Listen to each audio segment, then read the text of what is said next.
여러분 혹시 몸에 통증 있으신가요? 우리 나이 정도 되면 그 몸에 만성 통증, 만성 염증 이런 거 있잖아요. 제가 그 책을 보다가 고통의 비밀, 이 고통이라는 건 통증을 얘기하는 건데 통증의 비밀, 영국 왕실협회에서 주는 논문상을 수상할 만큼 굉장히 잘 정리된 책이 있어서 이 책 한번 소개해 드리려고 해요. 우리가 보통 막 아프다 그리고 만성 통증이 있다고 얘기를 하지만 그 통증이 어떻게 보면 상처 때문에 생기는 아픔이 아니라 그 뇌의 기억에 대한 작용으로 인해서 생기는 그런 통증일 확률이 되게 높다는 거예요. 그 통증은 어찌 보면 내 뇌가 느끼는 그 위협의 크기랑 비례를 한다는 거예요. 보통 저희가 막 아플 때 그런 얘기 하잖아요. 난 정말 이 통증을 안 느꼈으면 좋겠어. 내 몸에 통증이 없었으면 좋겠어. 이렇게 얘기하잖아요.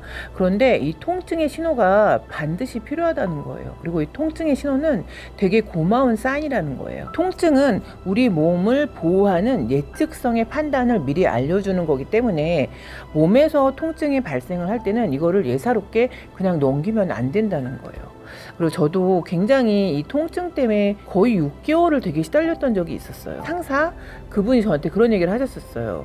너가 되게 마음이 힘들고 어렵고 그래서 이런 통증이 발생하는 것 같으니 마음을 많이 내려놔라 이렇게 조언을 해주셨었어요. 그런데 그 당시에는 믿지를 않았어요. 왜냐면 난 이미 너무 많은 걸 내려놨는데 지금 와서 제가 뒤돌아서 생각을 해보면 과연 내려놨었나? 이런 생각이 들더라고요. 제 마음 컨트롤을 굉장히 못했던 시기였던 것 같아요. 이 통증이라는 게 단순히 어디가 아파서 생기는 게 아니라는 거예요. 그래서 이 통증은 여러 환경적인 요소가 합쳐져서 생긴 그 결과물이라고 하는데 요거에 대해서 한번 말씀을 드려볼게요. 이 책의 저자인 몬티 라이모는 이 고통, 통증은 생물, 심리, 사회적 모델 이거의 결과라고 얘기를 하고 있어요.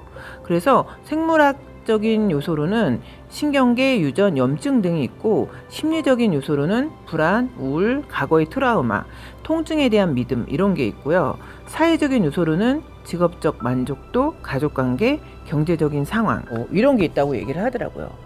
옛날에 어르신들이 그런 말씀 많이 하시잖아요. 마음이 편해야지 몸이 안 아프다 이런 얘기 많이 하시잖아요. 거의 10년 가까이 몸이 조금씩 통증이 있었어요. 어딘가 꼭 아팠었는데 최근 들어서 제가 되게 큰 수술을 했잖아요. 장기를 2개나 떼어내는 수술을 했었고 그런데 정말 그때도 제가 몸에 통증이 없었어요. 요즘처럼 몸이 아프지 않은 때가 없는 거예요. 예배? 뭐 이런 거에 집중하면서 마음의 평정심을 많이 찾을 것 같아요. 그래서 이 책을 읽으면서 마음의 평정심을 유지한다는 거 그리고 평온함을 느낀다는 거 이게 정말 많은 통증을 줄일 수가 있구나 제가 이거를 알았던 거예요. 그리고 이 몸의 통증은 정말 외로울 때 더 많이 그런 통증을 느낄 수가 있대요. 그래서 제가 또 이거를 읽으면서 내가 정말 외로울 때가 있었나? 그리고 내가 정말 외로울 때 몸이 더 그래서 아팠던 건가? 막 이런 생각을 했었어요. 좀 성격이 외향적이다 보니까 항상 주위에는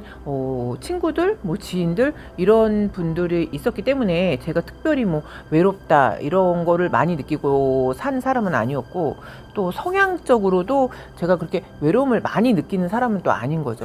지금 생각해보면 그런 생각이 들어요. 그거를 모르는 그때의 감정이 그게 외로움이었나 보다 이런 생각이 들 때가 있는 거죠. 그런데 지금의 심리 상태는 항상 이렇게 충만하고 감사하고 막 이럴 때가 되게 많은 거예요. 그래서 어떤 때는 몸이 컨디션이 살짝 안 좋으면 제가 막 그렇게 해석을 하는 거예요. 좀 몸을 살피라는 사인을 주시는 거구나 막 이렇게 생각을 하다 보니까 그런 통증도 쉽게 빠지는 느낌을 제가 정말 느낄 수가 있는 거예요. 이 책에서는 이 지긋지긋한 만성 통증 이거에 대해서 얘기를 하는데 어찌 보면 이 통증도 뇌가 학습을 한 거라는 거예요. 그런데 우리가 예전에는 이 뇌가 늙어서 그 학습이 된 거를 다시 리셋할 수 없다고 그렇게 생각하는 경향이 있었잖아요. 그런데 뇌에 가소성이 있다는 거죠. 그래서 잘못 세팅된 뇌의 습관을 바꿀 수가 있다는 거예요. 이 학습을 통해서. 그래서 이 만성 통증도 뇌의 작용을 다시 세팅을 해서 이 만성 통증을 줄여갈 수가 있다는 거예요. 잘못 형성된 그 통증의 회로를 인지학습과 새로운 경험을 통해서 이 회선을 배치할 수가 있다는 거예요. 믿는 대로 아프고 믿는 대로 낫는다 이런 말씀을 믿으시나요?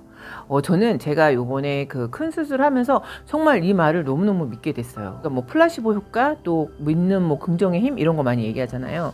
많은 사람들이 걱정을 했지만 저는 그 수술에 대한 두려움이 정말 없었고, 그리고 통증에 대한 그 두려움 딱 하나가 있었어요. 병원에서도 한 5일 정도 입원을 예상을 했었어요. 그런데 제가 이틀 반, 그러니까 제가 금요일날 수술을 하고 일요일날 퇴원 잘 안 해주시잖아요, 대학병원에서. 그런데 제가 일요일날 오전에 퇴원을 했어요. 그러니까 완쾌도 빨랐고 그 다음에 후유증도 하나도 없었어요. 근데 의사가 만약에 환자한테 이 수술은 너무나 위험해요, 그러면 이 한마디에 이 환자들은 통증을 10배로까지 느낀다는 거예요. 그런데 제가 이 경험을 또 어디서 할 수 있었냐면, 제가 그 수술할 당시에 그 의사 선생님이 저한테 부담감을 덜 주시려고 하신 말씀이었던 것 같아요. 맨 처음에는 제가 그 장기를 하나를 떼어내려고 그랬는데 결론은 이제 2개를 떼어내게 됐는데, 그분이 저한테 어떤 말씀을 해주셨냐면, 근데 환자분 이 2개를 떼어내면 앞으로 암이 될 확률도 없고 이쪽 병원은 안 오셔도 되는 거예요, 이렇게 짧게 한마디를 해주셨는데 제가 그 말을 듣는데 너무너무 기분이 좋은 거예요. 맞다, 이렇게 장기를 떼어내면 이쪽에서는 암이 발생할 수 없겠구나, 그냥 몸이 가벼워지겠네, 막 이런 마음으로 그때 수술을 했는데, 잠자듯이 수술을 하고 잠에서 깨어나듯이 이렇게 회복을 했었던 것 같아요. 여러분, 그런 얘기 들어보셨죠? 전쟁에서 팔다리를 잃은 군인들이 환상통에 시달린대요. 그래서 팔다리가 너무 아픈 거죠. 그때는 그 뇌에 팔다리에 대한 통증이 인식이 됐기 때문에 사실 환부가 아픈 게 아니라 그 뇌의 기억이 거기에 남아 있어서 그런 착각을 일으킨다는 거예요. 그래서 사실 환부를 치료하는 게 아니라 이 뇌의 착각을 바로잡는 게 굉장히 중요하다는 거예요. 저는 음식을 가리지 않고 뭐든지 잘 먹는데, 얼마 전에 식사를 했는데 저도 그런 경험은 처음이었는데 그 알레르기 현상이 일어난 거예요. 그래서 제가 그 알레르기가 얼마나 위험하다는 걸 알았는데, 그 아침에 일찍 밥을 먹고 제가 출근을 했는데 급속도로 온몸에 막 두드러기 같은 게 막 나면서 전체가 막 붓는 거예요. 그래서 입술도 엄청 붓고 눈도 탱탱 부었었는데 제가 그래서 너무 이 속도가 너무 급하게 올라오니까 제가 너무 무서웠던 거죠. 그래서 제가 바로 응급실로, 회사에 가방을 놔두고 바로 응급실로 갔어요. 그런데 응급실에 딱 도착을 했는데 어디 아프시냐고 물어보잖아요. 근데 이 말이 안 나오는 거예요. 이 식도가 이렇게 부어가면서 이 호흡이 안 된다는 게 느껴지더라고요. 그래서 제가 말을 못하고 이렇게 얼굴을 가르쳤어요. 그랬더니 바로 거기서 막 응급하게 알레르기라 그러시면서, 이 알레르기는 누우면 안 된다 그러더라고요. 제가 그걸 몰랐어요. 그래서 전 너무 몸이 피곤하니까 눕고 싶다 그랬더니 이렇게 기역자로 의자를 꺾어 놓으시더라고요. 근데 이게 식도가 막혀서 호흡을 못 할 수 있기 때문에 병원에서는 그렇게 응급조치를 해주시더라고요. 그래서 급하게 막 주사를 맞고 막 닌겔에다 또 주사를 놓으시고 막 이러면서 제가 한 4시간 정도 응급실에 있었는데 그 시간이 지나고 나서 다행히 서서히 이렇게 몸이 풀렸던 거죠. 그날 먹었던 게 사실은 돼지고기랑 땅콩이 나물에 들어가 있는 걸 먹었어요. 그래서 사실 원인이 저는 돼지고기라고 생각을 했는데, 또 어떤 분들은 땅콩일 확률이 되게 높다 뭐 이렇게 얘기를 하시더라고요. 땅콩 알레르기는 되게 대중적으로 되게 많이 전 세계적으로 일어나잖아요. 그런데 이 돼지고기 알레르기는 그렇게 많지는 않다는 거예요. 그래서 저도 원인을 정확히 몰라서 알레르기 검사를 하려고 하는데, 제가 공교롭게 그 다음날 제가 먹는 걸 너무 좋아하니까 제가 무의식 중에 그 땅콩 과자를 먹은 거예요. 그래서 제가 너무너무 놀랐어요. 만약에 땅콩 알레르기면 어떡하지? 이렇게 생각을 하고 저희 친구들을 만났는데, 제 친구 남편이 그러더라고요. 본인이 알레르기가 있는데 그거는 조금이라도 섞여 있으면 바로 이렇게 호흡 곤란이 온대요. 그런데 저는 그때 땅콩 과자 먹었는데 아무 이상이 없더라고요. 그래서 땅콩이 아닌가? 또 이런 생각이 들었어요. 그런데 제가 저희 언니네 집에 놀러 갔어요, 며칠 전에. 근데 저희 언니가 또 막 이것저것을 많이 싸준 거죠. 그래서 만두도 언니가 만들어서 막 종류별로 싸준 거예요, 가서 먹으라고. 그래서 제가 집에서 또 무의식 중에 만두를 이렇게 쪘어요. 그래서 이렇게 먹으려고 하는데 한 입을 딱 먹었죠. 근데 거기에 돼지고기가 들어있었던 거예요. 그래서 제가 바로 뱉었어요. 근데 알레르기가 있으면 또 이런 것도 바로 이렇게 증상이 나타난다 그러더라고요. 그런데 희한하게 땅콩도 어떤 현상이 없었고, 돼지고기는 삼키지 않고 바로 배 탔는데 둘 다 알레르기 증상이 없었어요. 그래서 뭔지를 정확히 모르겠는 거죠. 그래서 알레르기 검사를 정말 받아봐야 되겠다. 이렇게 되면 음식이 너무 무서워지는 거죠. 그리고 제가 그 예전에는 그 꼬막을 되게 좋아했었어요. 저희 아빠가 꼬막 요리를 되게 잘하세요. 그래서 제가 그 아빠가 해주는 꼬막 요리를 되게 좋아해서 그 꼬막을 되게 좋아했었는데, 성인이 되고 나서 이 꼬막이 저랑 안 받는 거예요. 근데 꼬막을 먹을 때마다 급체 증상이 일어나는 거예요.